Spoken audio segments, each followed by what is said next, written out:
Anything can change in an instant if you just start. I can sit here and yell at you all day, but if you don't start and take action, nothing in your life's going to change. Today we have a special guest that really epitomizes this concept when it comes to making YouTube videos. Our guest today bursted onto the scene with easily the most viral and memorable video in the COD commentary community in 2024, and from there launched his YouTube journey and even a clothing brand centered around old Call of Duty and nostalgia. So we're going to get into all that. And I found that when looking at his content, I personally have been just fascinated by the raw emotion and realness of his videos, as well as his interesting response to having a viral video, which I'm going to ask him about today. So this man took a vulnerable moment and decided to record this video literally at his lunch break at work, and it turned into the start of a memorable journey. So with that, I'd like to introduce the one and only OnceFaded. OnceFaded, welcome to the channel. First of all, tell me a little bit about your gaming experience as a kid. What games did you play? And then eventually what made you get back into the COD commentary scene? All right, yeah, what's up, Wyland? Nice to finally talk to you. So for my gaming upbringing, I started on Call of Duty, playing CODs with my older brother, stuff like that, nothing serious. But when Black Ops 2 came out, it pretty much consumed my whole life, I was just playing Black Ops 2 non-stop. Like, I've got so much hours in that game. And that's really where, like, my passion for the, YouTube videos and the COD commentaries came out. And, yeah. Yeah, that's awesome. In your mind, what made gaming like so special in those days that's just kind of missing from maybe Call of Duties now? Well, I don't know. I suppose you're going to ask me about my viral video a little later, but even just on my viral video, I touched on the fact of it might not have actually been the gaming or the games that was so special back then. I think it was more so the time. And I look back at that time and just the innocence that it was and, the carelessness. Like, I could come home from school and just play Call of Duty for 9 hours nonstop, and go to sleep, go to school, and then repeat that process. And I think that was really the magical thing. And it was just, connecting with friends, like Xbox Live, that was so early, like, you'd come back from school and you'd talk to 6 of the same homies that you'd just talked to all day. And I think that was the real special part. Not necessarily the games. I think the games are almost just like a cover art for those times. Yeah, I think the games do get a lot of heat for people saying they're bad, but I agree with you in a sense. It's just, it really seems like it's the memories you had, the people, and honestly the lack of responsibilities and just you had all day. I mean, I could come home and play Call of Duty for 8 straight hours. So we're going to get into the next part. You made a few videos and then made a video called Everything Feels Different. And then I believe the thumbnail said, am I broken or is this what growing up feels like? First question, how many subs did you have when you made that video? That's a super funny question. So when I started that video, I probably had around, I want to say like 150 subs. So as of posting that video, I had 150 subs, which generally came from, classic gaming videos. I did like videos on every COD pretty much, like why COD Ghost was so hated, that sort of stuff. So yeah, that got me 150 subs, but as soon as that video came out, everything changed. Yeah, gotcha. I also meant to ask too, is this your like original channel that you had like since your childhood, or was this a newer one and these are like your only videos on it? Man, this is a newer one. Like, I don't know about you, but I've probably made like 10 channels in my lifetime, and it's always just trying from scratch, just trying to build it up, whether it's gaming, whether it's whatever. I'm always just trying to build a YouTube channel. So yeah, I started this one probably like 6 months ago, something like that. Yeah, similar to me. I didn't know of like how having a super old channel like would affect, I don't know, the YouTube algorithm or something. So I ended up just making a completely new one. So definitely 100%. Share that sentiment. So tell us some of the thoughts kind of behind that video and just some of your emotions that went into it, because it was really, I mean, for those who haven't watched it, I highly recommend going to see it. It was really something. Tell us a little bit about the thoughts behind it. Well, for sure. It's funny you asked me about like what the thoughts are behind the video, because with that video in particular, there was really no thoughts. It was almost just like, I don't know, it's just how I felt. And I just grabbed my Apple headphones and I just started recording. Like I was on my work break. I started my work break and I was just like, I just can't, I don't know. I'm about to say the title of the video, but everything just felt different. And I just felt like I needed to just get something off my chest, and that I was really vulnerable, and I didn't even expect the video to go crazy. I was almost like talking to a therapist that wasn't there. Like I only really expected the video to get 30 views. I was just sort of letting out how I felt. And here we are today, and that video went crazy, and so many people feel the same as that video. So yeah, it's crazy. You recorded that like just kind of at lunch break at work. It was not planned. You just literally might have had a bad day at work and completely on the crazy. whim. Like, it wasn't even a bad day at work. It was just an average day. And I Yeah. was just like, yeah, Yeah, I let me get what you just mean. One of those empty days where it's like, empty. stuff's not Yep. great, but it's not bad, but it's not great. You just kind of feel like numb and neutral. Exactly. Yes, that's Exactly. kind And of I how guess that that's 9 to 5 why, gets you. Yeah. yeah, exactly. And I guess that's why, my feelings at that time were everything's changed. I don't feel the same as a little kid where it Mhm. felt like when we were kids, we were just happy 24/7. I know that's probably not the case, but, that's how it felt. Looking back in hindsight, that's how it Mhm. felt.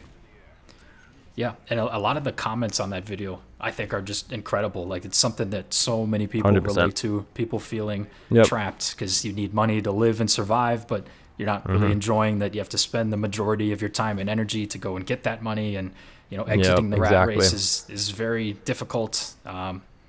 But man, that was a powerful video. Definitely extremely memorable. Is it still running? Is it still racking up the views?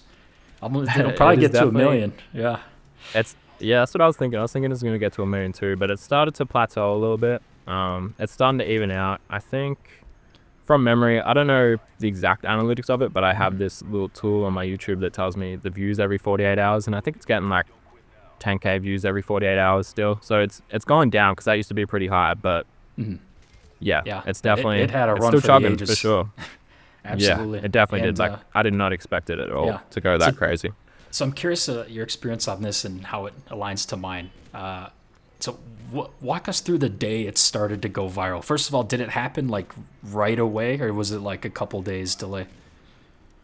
So it was probably like a couple days delay, to be Hmm. honest. I uploaded like any other video, checking it every couple hours. Oh cool, got 20 views, 2 comments, 20 views, 2 comments. But something I noticed with this one in particular is the likes were Hmm. very frequent. For like every 10 views, you'd get a like and two Okay. comments. Like for YouTube, that's kind of insane. Every 10 views, one like, 2 comments, and it was just people really connecting Yeah. with the video, and I started to notice more comments than ever rolling in, and that's when the views just went crazy. Yeah. I've always wondered if likes actually affect whether a video gets pushed. So when you say something like that, it makes me think that it Hmm. does actually affect it. I know comments for sure do. But Yep.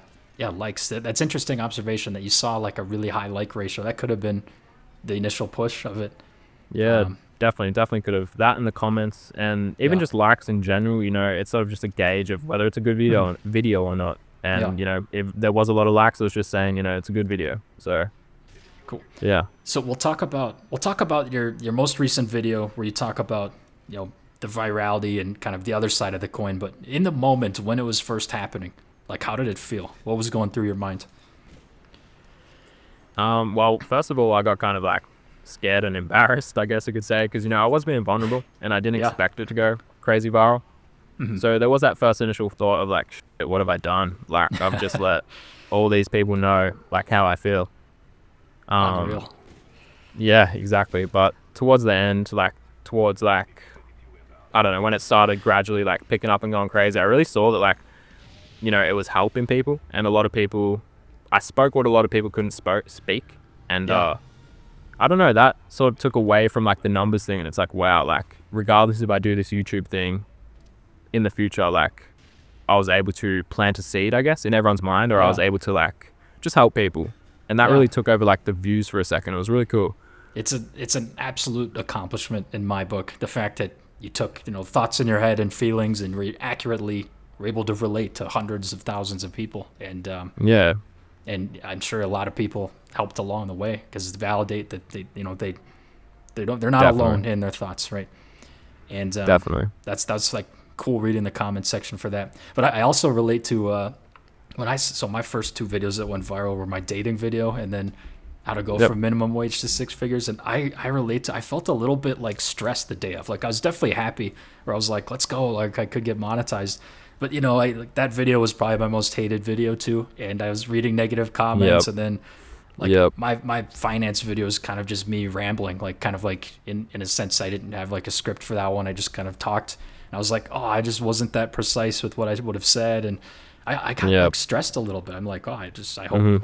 hope this works out well. But yeah, then the initial high of the viral video kind of fades off, and Yep. you achieved what everyone wants on YouTube. You want to go viral. You want to get hundreds of thousands of views, and tens of thousands of subs. But then you made a video that really got me thinking too. That, because I've honestly never heard this perspective before. Going viral can be a curse. Explain what you mean by this. So going viral can be a curse, and it can sound crazy, like me saying that going viral can be a curse, because everyone wants to go viral, and it's bringing people to your channel.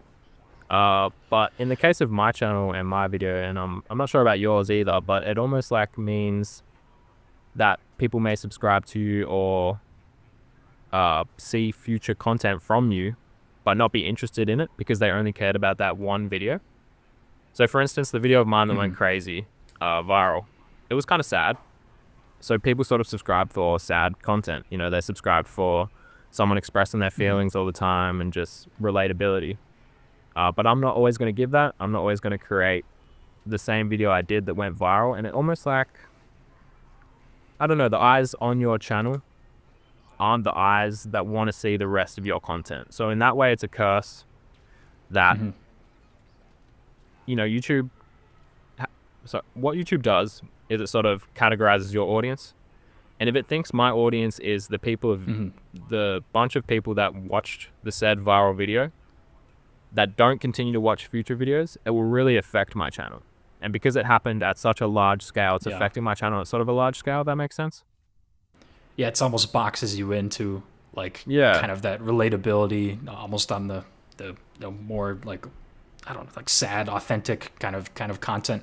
That's exactly. You're obviously gonna have much different videos where you're motivated, you're pumped up about something, as opposed to talking about just your job and that kind of thing. So I'll say this: I did have a similar feel. It's almost like imposter syndrome, where you get your first hit on YouTube.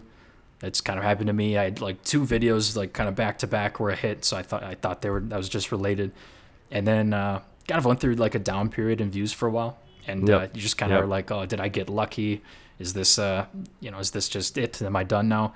And then, you keep going, you keep figuring out your audience, and YouTube kind of adjusts your audience to keep showing it to different people. And then, you'll make it again. And I, way later, like probably a month or 2 later, I got another video that had 100,000 views, and it alleviated that. So I have full confidence that you'll have your next hit. It's just YouTube's ups and downs. It's just the nature of it. Yeah, for sure. And it's definitely a gift and a curse. And, I got to sway more towards the gift side and just be thankful that, that many people, I could help that many people and that many people stayed. Even if it's a little amount of people that stayed, I'm very, very thankful for that. Exactly. Now it's an opportunity. And the question is just, where does it go from here? Which is segue into my next point. So you launched a clothing brand, Memory Faded. First of all, what does Memory Faded mean? So Memory Faded is just sort of like, it's exactly what it sounds like. Our memories faded, almost like nostalgic sort of vibe. It's just your memories faded. You have a faded memory. And for me particular, and I think for a lot of people, that's, old school CODs, old school games, that just Xbox 360 era. And of course, I'm OnceFaded. So, you've got OnceFaded, me, and Memory Faded, the brand. Gotcha. Yeah, to me, it's like, I can relate to that. Even just playing the games nowadays, it's like we held it to we have such an idolized like view of the games in our head. Like for me, it was Modern Warfare 2. For you, it sounds like it was Black Ops 2. Black Ops 2, yeah. Like it was such a great time back then, and like everything was amazing.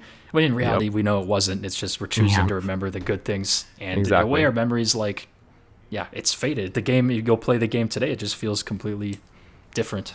It's I definitely I love that concept. So tell us a little bit about the just the plans for the future of the brand. So the brand's just pretty much throwing homage to everything we just described earlier, like all the 360 era, the PS3 era. And the plans for it is just to obviously grow it, and with every drop. So we just did a drop of a t-shirt, which was an MW2 flip that said "One Shot Kill, Memory Faded," like when you get a quick scope or something like that. And that t-shirt went super crazy. Thank you to everyone that got a t-shirt. Like, I'm blessed. That's awesome to hear. So awesome. Like we were just talking about with the viral video, like it is a gift. It is a gift more than a curse. So I really, and that gift was fruitful in my clothing brand. So I'm really, really happy about that. I'll throw the link below in this video to get out there, take a look at some of the clothing items, and support the community, support the brands. for sure. Yep. And we just actually sold out a drop, which is super cool. So I ordered a little bit extra, and you know, that's going to be available again. So the one shot t-shirts will be available again to buy, which is super cool because they're super clean. Yep, the MW2 forever, baby. Let's go. Yep, exactly. So the idea is just MW2 for one t-shirt, Black Ops 2 for a beanie, blah blah blah, so on, sort of thing. Yeah, and just to I don't spin think on I've it. seen Where the it's- Black Ops 2 design yet. I'll have to yeah, check I've that seen. out. Yeah, it's pretty trendy right now to have like old school gaming sort of stuff, just put on, you know, clothing. But I'm trying to skew away from like, you know, the corniness of just put in, you know, a logo on a t-shirt or something like that. I want like an intricate call out to the game that people remember. That's like, oh, I think that was in that game, more than just here's the MW2 logo written in my brand name. Yeah. So yeah. Activision might not like that too if you just put that, that logo. Yeah, I'm taking advantage while I'm small, and I'm just gonna exactly fly under the radar. So so I got two more questions for you. One of them, so is it your goal to quit your 9-to-5 job eventually? I've been thinking about this a lot, especially since the video. It is definitely a goal to, you know, work for myself. I want to wake up in the mornings and just be like, what do I have to do today for myself? You know, it would be a great feeling. But I have no doubt there's also a job out there that would be suited for me, a 9-to-5 job that would be suited to me. So I don't necessarily want to escape the 9-to-5, but I do think working by myself and for myself on things that I enjoy and that I'm passionate about is definitely a goal, and I would love to achieve that. Yeah, no, that's cool that you're still open because, you know, not all 9-to-5s are bad. Some of them are toxic. Some of them super draining. Some of them are fine, and it's not a bad way to build stability, make some money. So Definitely. Cool to hear that. Definitely. You're pretty much open to all the possibilities. So, last question: where is OnceFaded in 5 years if everything goes perfectly? Oh, well, that's a tricky one. It's hard to say. It's hard to say in the future, but I'm gonna say, hopefully the clothing brand is very like established. Hopefully, you know, I've got just as many people that like the YouTube that like the clothing brand. Hopefully I am stepping back from a 9-to-5 job, doing my own stuff, or potentially even finding a 9-to-5 that's just, you know, perfect for me. I want to keep going with YouTube. I want to pump out more content. I just don't know what way to shift the content. But yeah, that would be so cool. Just waking up in 5 years, just making a YouTube video, making a t-shirt and calling it a day. It sounds super cool. Yeah. Well, no matter what you do, the community's looking forward to whatever direction you take it in, whatever videos you put out. I'm sure you'll try a bunch of things and you'll figure out a new lane, if you will. So thanks for coming on OnceFaded. It's amazing to finally meet you, and I really love the kind of the energy we got going in this podcast. This was a good one. Sure. Definitely check out his stuff. Check his website out. It'll all be linked, and great to have you on. Thank you, Wyler, and legend, man. All right. Catch everyone later.